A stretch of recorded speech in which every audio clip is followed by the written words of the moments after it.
Hello, Assalamualaikum. Hari ini saya Nuri Syahira akan menerangkan tentang soft skill ataupun kemahiran insaniah yang akan kita dapat apabila kita sedang menjahit ataupun dalam bahasa Inggerisnya sewing.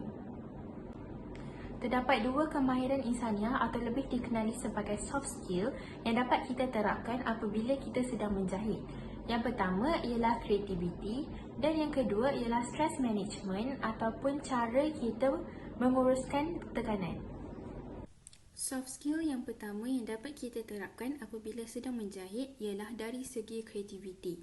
Kalau rujuk daripada website Alumni Portal Deutschland, dia ada kata dalam website tersebut, creativity is one of the soft skills and is supposed to help develop innovative solutions to problems.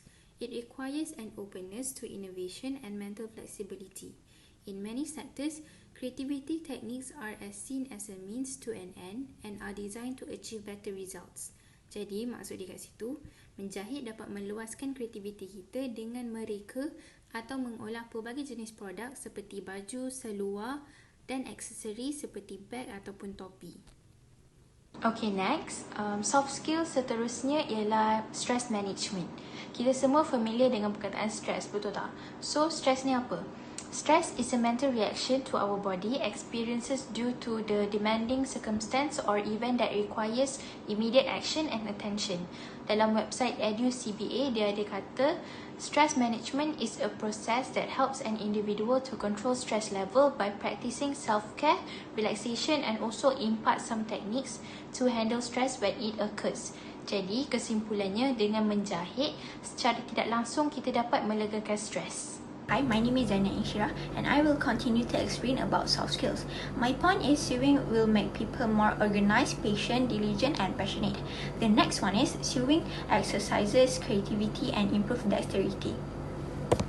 Sewing exercises creativity and improve dexterity.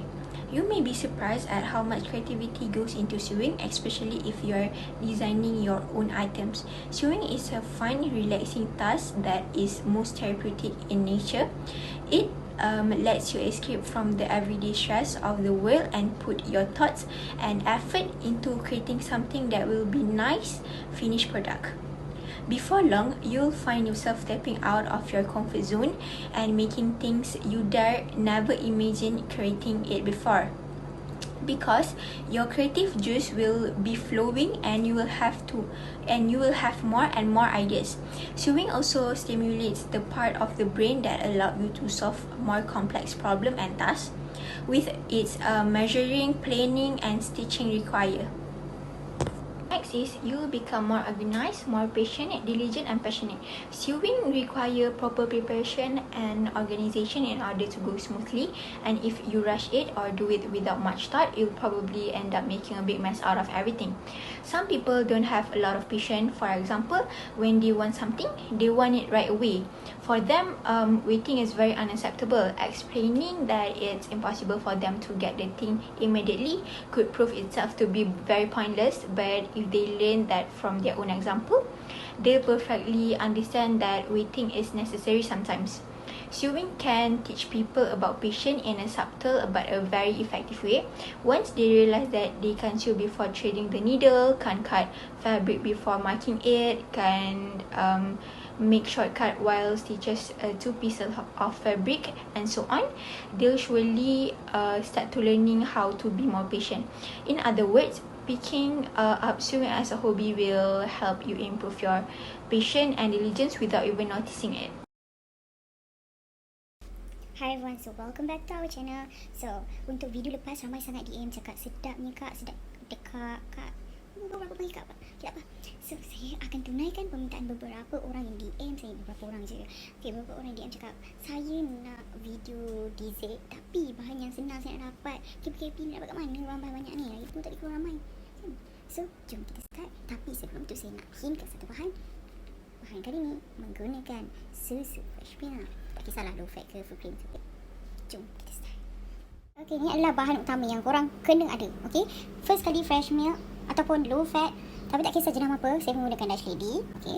Yang kedua adalah Oreo. Tak kisahlah Oreo ataupun biskut yang korang tahu kan ada banyak jenis yang biskut macam ni. Tak kisahlah krim dia apa, coklat, strawberry ataupun vanilla. Satu paket pun dah okey, tapi kalau nak buat banyak, gunalah 2 paket. Yang ketiga mangkuk. Mangkuk ni mangkuk rumah adik saya, tak payah nak beli. Ada juga yang DM saya cakap, "Kak, bagilah tahu akak beli bahan-bahan dia semua kat mana?" Okey, saya cakap, "Ni bahan ni guna kat Tunas Manja Group TMG. Yang ni pun sama, Tunas Manja Group TMG. Yang ini adik tak payah beli, guna barang kat rumah aja." Okey, ataupun sebenarnya bahan-bahan mudah macam ni kat tepi kedai runcit pun ada sebab PKP ni mana boleh keluar. So, belilah di kedai runcit. Sayangilah nyawa anda. Okey, jom kita start.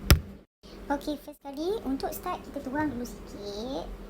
Lepas kita dah tuang sikit, kita lenyekkan dia macam ni. Macam ni. Okey. Macam ni. Terus je, tak payah asingkan dia punya krim tu. Kita boleh start macam ni je. Tumpah.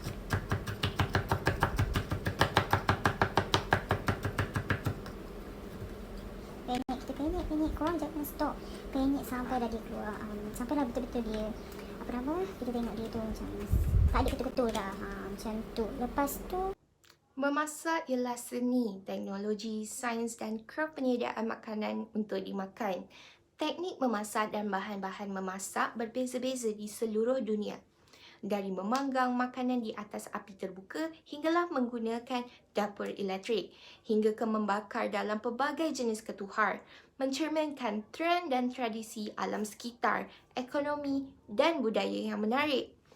Cara atau jenis memasak juga bergantung kepada kemahiran dan jenis latihan yang dimasak oleh seseorang tukang masak. Daripada aktiviti masakan, kita dapat menerapkan banyak unsur long life learning. Antaranya, kita dapat menambah ilmu pengetahuan. Melalui proses memasak itu sendiri, kita harus menyediakan makanan terlebih dahulu, proses memotong bahan dan proses ini dapat meningkatkan pemikiran dan menghubungkan sel-sel otak. Terdapat banyak kaedah memasak dan kebanyakan telah diketahui sejak zaman purba. Ini termasuk membakar, memanggang, menggoreng, menggrill, membarbecue, menyalai, mendidih, mengukus dan mereneh. Inovasi baru-baru ini adalah menggunakan gelombang mikro. Pelbagai kaedah menggunakan perbezaan suhu dan kelembapan yang berlainan dan memasak yang berbeza-beza. Memasak boleh menghalang banyak penyakit bawaan makanan yang akan berlaku jika makanan dimakan mentah. Apabila haba digunakan dalam penyediaan makanan, ia boleh membunuh atau menyaktifkan organisma yang berbahaya, terutama kita dalam pandemik COVID-19. Long life learning tidak hanya meningkatkan kita merasa gembira melalui masakan, namun ia dapat meningkatkan keseimbangan emosi kita dan juga membantu kita mengelakkan penyakit kemurungan. Bagi orang dewasa, ia sangat membantu dan bermanfaat kerana kemurungan sering disertai dengan penuaan. Walaupun tidak ada penawar untuk bertambah tua, long life learning dapat membantu kita tetap bahagia ketika kita maju melalui tahap kehidupan. Bagi long life learning secara formal pula adalah menuntut ilmu dengan cara menghadiri serta mendengar kuliah daripada guru maupun pensyarah dengan memberi tumpuan sepenuhnya. Selain itu, mencatat kata kunci atau poin penting dalam buku nota untuk membuat ulang kaji. Sekiranya kurang jelas dan masih keliru, boleh juga merujuk bahan-bahan yang disediakan oleh pensyarah maupun bahan bacaan di internet untuk meningkatkan kefahaman terhadap subjek tersebut. Selain daripada menghadiri kuliah daripada pensyarah, pembelajaran di luar kuliah juga merupakan aktiviti long life learning. Salah satu contohnya dengan mempelajari skill Photoshop. Hal ini untuk meningkatkan lagi kemahiran kita. Pada hari ini, seperti yang kita lihat, banyak platform yang telah disediakan untuk mempelajari ilmu ini, contohnya seperti di YouTube. Malahan, kelas-kelas ini percuma sahaja. Apabila kita menguasai kemahiran ini, kita dapat menggunakannya pada masa hadapan. Sebagai contoh, seperti menyiapkan tugasan menggunakan skill Photoshop. Okey, hari ini saya nak menerangkan tentang penulisan formal. Salah satu cara untuk kita berkomunikasi ataupun untuk menyampaikan maklumat dengan penulisan. Contohnya macam untuk menulis nota ataupun menulis surat. Kita nak menulis semua perkara dengan cara yang sama. bergantung kepada siapa yang kita nak tujukan, bergantung kepada apa yang kita hendak sampaikan. Penulisan ni dikategorikan sebagai tulisan formal dan tulisan tak formal.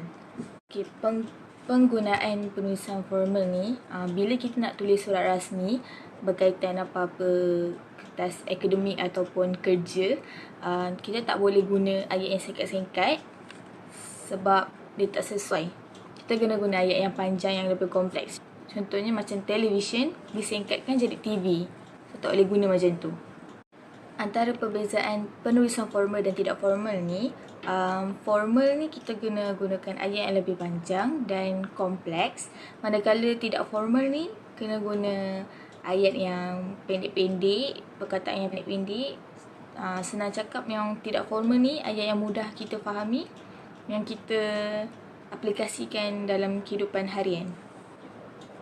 Dalam penulisan formal ni, kita kena gunakan ayat yang lebih panjang di mana kita ingin menyampaikan sesuatu maklumat dengan jelas.